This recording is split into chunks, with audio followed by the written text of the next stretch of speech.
Beware, citizen, you are now departing from the world of allowable opinion. The Tom Woods Show.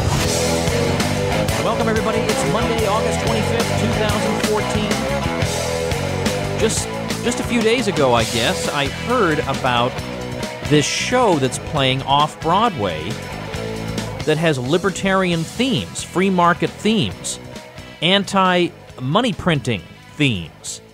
So I didn't really believe it. I thought, well, the person's exaggerating. I know a lot of people who go to the movies.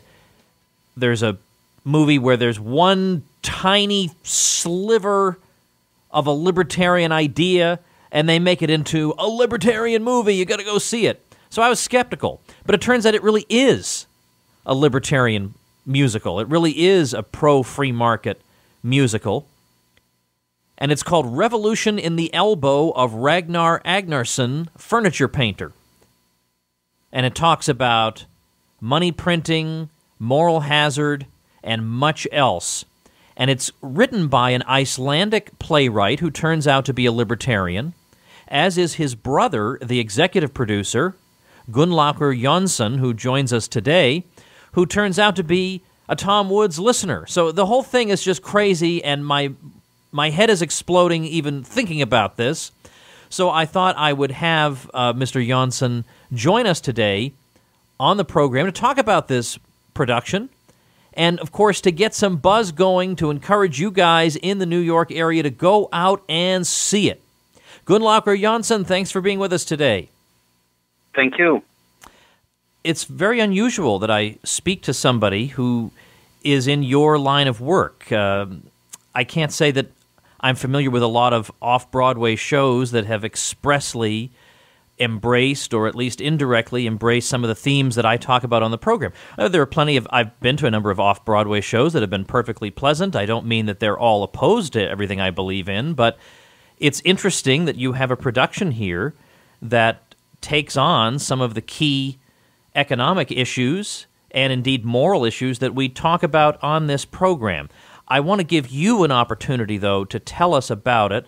First of all, what the program is, what the play is called, and where people can see it. First of all, the play is called. It's a musical. It's called Revolution in the Elbow of Ragnar Agnarsson, Furniture Painter. You can just call it Revolution in the Elbow if you like. So it's a surreal musical that happens in the elbow of a person. It's in a tiny village in the elbow of a furniture painter, a couch potato. And there are people there, and they have their banking crisis and their political crises. So, and they're dealing with that. And we have some pretty amazing music in the musical, written by my brother, Ivar Páll Jónsson, who I'm the executive producer. He's the writer, and it has been getting rave reviews in many media. So it's at the Minetta Lane Theater in the West Village in New York, and it's getting a pretty good reception. We're getting standing ovations every night now, so we're really happy about that. And it's pretty new. It's a revolution in many ways. I think it's a revolution to discuss these issues in a musical. It's very unusual. I think that many musicals do not have such a serious message. Although it's wildly entertaining, it's a lot of fun. It's not like an economics lecture. Actually, I think that they are sometimes pretty fun as well, but most people would disagree. And so, the humor is absurd, and it's great fun to watch it. But the underlying message is very serious. So that's one of the revolutions that we have in this. Another revolution is the kind of music that we have. A lot of people that don't usually go to musicals don't care to go listen to that kind of music and that kind of stories. They really love what we are doing, both because of the both because of the music and the story, and because we have this indie rock score that's really epic and emotional. I think that we reach a lot of people that usually don't like musicals. Well, let me direct people to the website revolutionelbow.com. There's a YouTube right there on the homepage to give you a sense of it and of the music. So let's talk about what some of these themes are. The general public, at least in the United States, is of the opinion that what happened in Iceland was a breakdown of the free market. You had the free market run amok in Iceland, and then it all came crashing down. And you seem to be of a different opinion. I mean, I guess we can talk, first of all, about your own thoughts, and then we'll extend our conversation into the musical itself. But why is that? Is that a misconception that Americans have about what happened in Iceland? Yes, but it's not only they. A lot of Icelanders have that misconception as well. So it's perfectly natural, so to speak. But it's absolutely wrong. What we had in Iceland was a huge banking system that grew beyond its capacity to pay back loans, all given government support of the banking system. Almost every single credit rating agency believed that the government would support and was able to support the banking system. And on that premise, the banking system grew. And it was supported in many ways, for example, by the central bank. So it was the responsibility of the investors that lend money to the banks, that bought the bonds that the banks issued. It wasn't there because they believed that the government was ultimately responsible for their decisions and the consequences of their decisions. So it's a classic story of moral hazard. And so the banking system not only grew much more than it should have, people made a lot of decisions that would not have been made in a free system, having real free market capitalism. So, but of course, in a free market, if you have free banks, of course some of them will fail from time to time.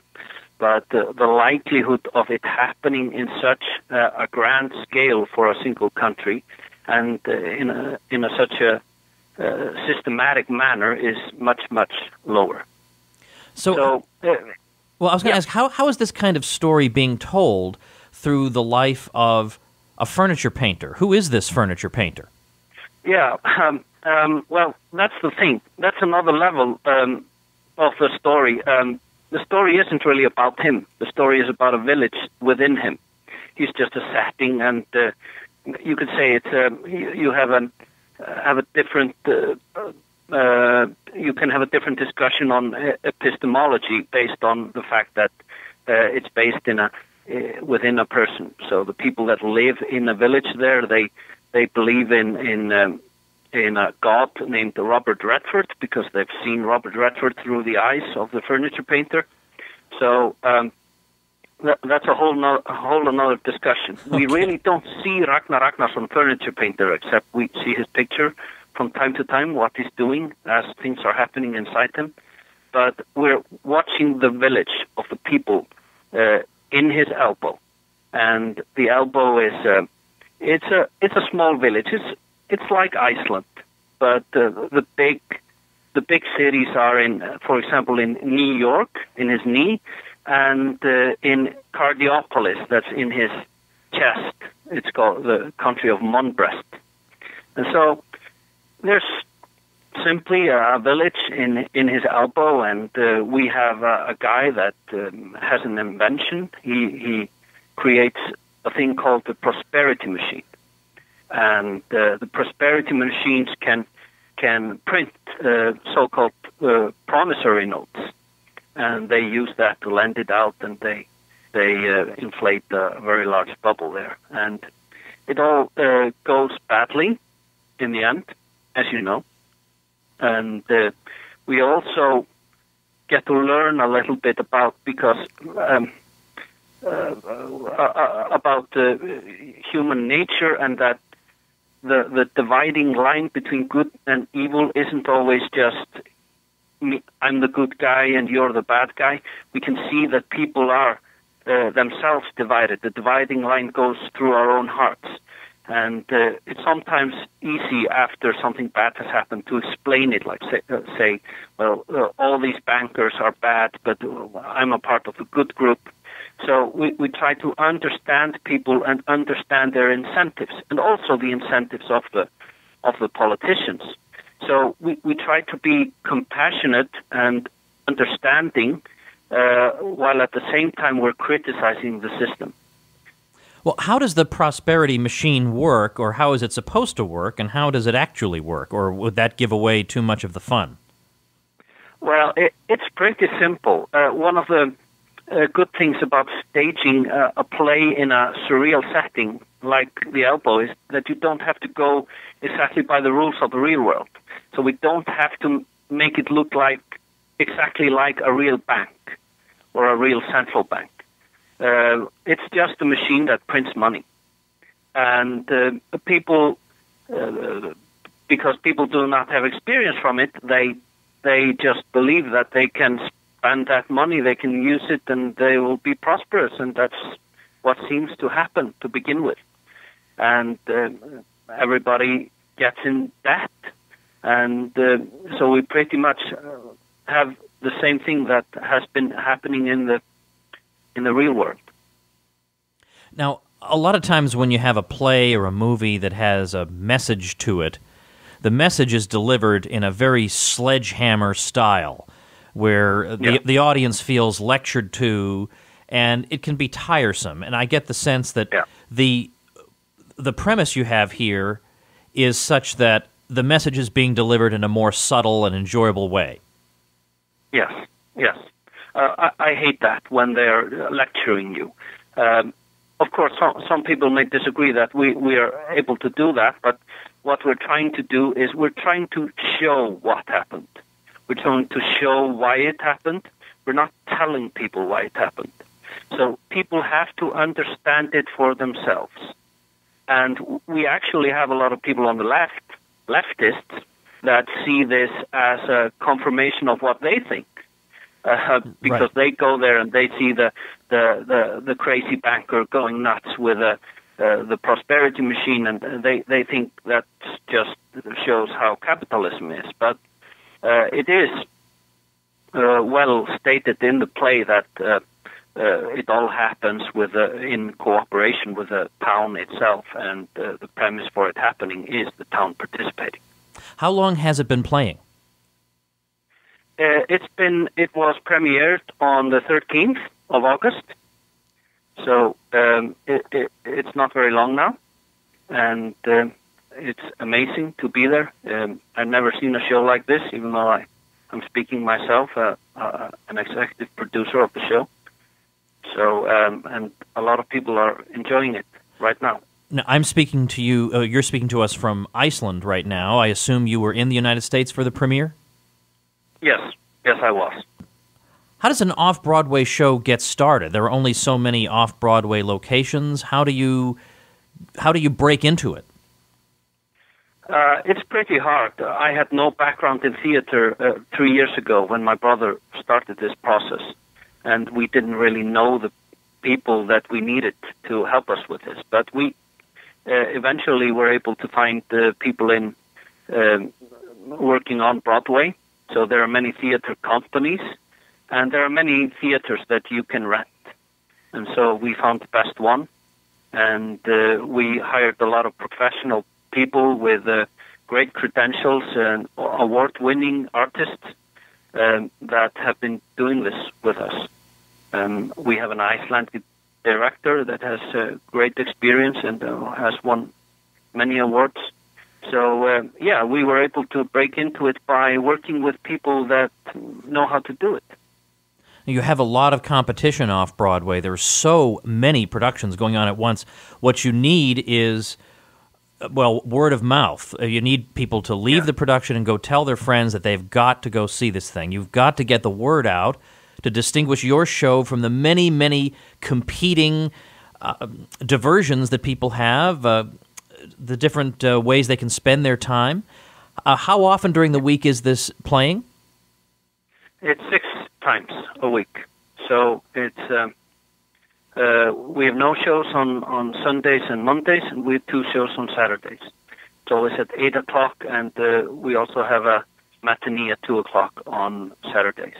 What I've seen of reviews of the production is they're very impressed by the music. They're impressed by the premise. How about maybe the political undertones of it? Is that being acknowledged, talked about, or are people focusing on other aspects of the production? Some people, everybody gets it. Everybody gets that it's political. I believe that people get it at different levels or have a different understanding of it. But I read a couple of reviews where it seems that the reviewers are completely clueless of that. They wouldn't know what to think of it and how to interpret it, so they're uncomfortable with the play because of it. So that has happened, but we've had some great reviews as well, where people completely get it, and they also get the music and they find it very funny and everything, the choreography and the actors and the singers. So I think that mostly among people that are open and are open to new experiences in theater, they really love it. And actually, why do you go to theater? You go to experience something new. You don't want to see the same play over and over again, and you want to see something that you can tell people about and have a fond memory of. So I think that we have a good play for that. And like you say, there's so much competition. There are so many plays and many musicals. And what you need then is something that's very different from everything else. And I believe that's what we have. Well, no doubt. As we wrap up here, I want you to feel like you had the chance to say everything you wanted to say. Is there anything else you want to leave our listeners with, apart from the fact that they should visit revolutionelbow.com? The play is at the Minetta Lane Theater, which is at 18 Minetta Lane in New York. What else do you want to say about this production for us? Well, I will tell them, please go, please see it. It's interesting, and take your friends. For example, if you have friends that do not agree with you politically, it's going to be a great thing to talk about some real issues. And it's going to be fun the whole time.